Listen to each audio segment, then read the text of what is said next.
Members of the SPV, thank you. I'm not the ward member, I represent the area to the west or left on that map of the application site.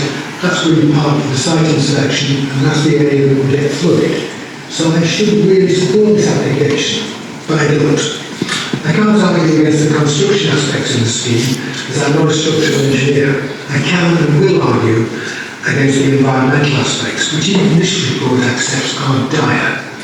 41 or 71 or 78 trees, depending on which bit of the report you're reading, plus 80 metres of hedgerow are to be removed. The result that even the case officer describes as brutal. These trees have been calculated to have a capital asset value of approximately £3 million, and 7 of them have been registered as notable trees on the Woodland Tree Trust Ancient Tree Inventory. As well as the trees to be felled, those on the pool map will be put at risk because their roots will be damaged or removed when they're close on half a kilometre of gravel path with concrete curbs is installed.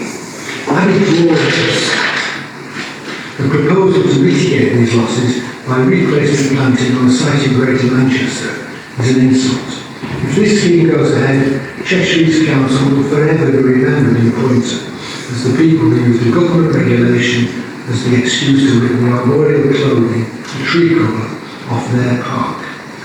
Aside from the direct effect of tree loss, the Council's own nature conservation officer advises that it will result in a significant and adverse effect on local wildlife. These include, according to the case officer, common toads, hedgehogs, several protected bird species, and foraging and commuting bats. In all, it's been calculated that 22 council policies will not be met. Finally, at the time of the flood events in 2016 and 2019, I walked all over Poynton, taking photographs of the various flood scenes. I took none in Poynton Park, quite simply because there was no photograph worth taking. There was no flood, no near flood, just a very muddy path. Two viable less damaging alternatives to the and not being considered in the and will not be considered in the report. I plead with you to defer the decision on the application until a further independent investigation is undertaken and a more environmentally friendly and likely cheaper solution is identified. Okay, thank you. So, Councillor Garth. Just on that last point, Councillor Sewart, you made reference to deferral for an independent investigation. Is that an independent investigation including technical documents that are supporting the proposal? Yes. And who do you mean by independent?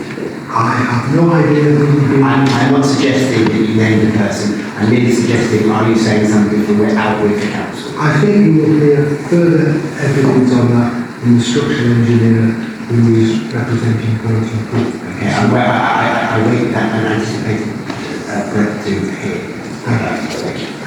Okay, thank you. Any other questions? Okay, thank you, Councillor Sewart. You can return to your seat.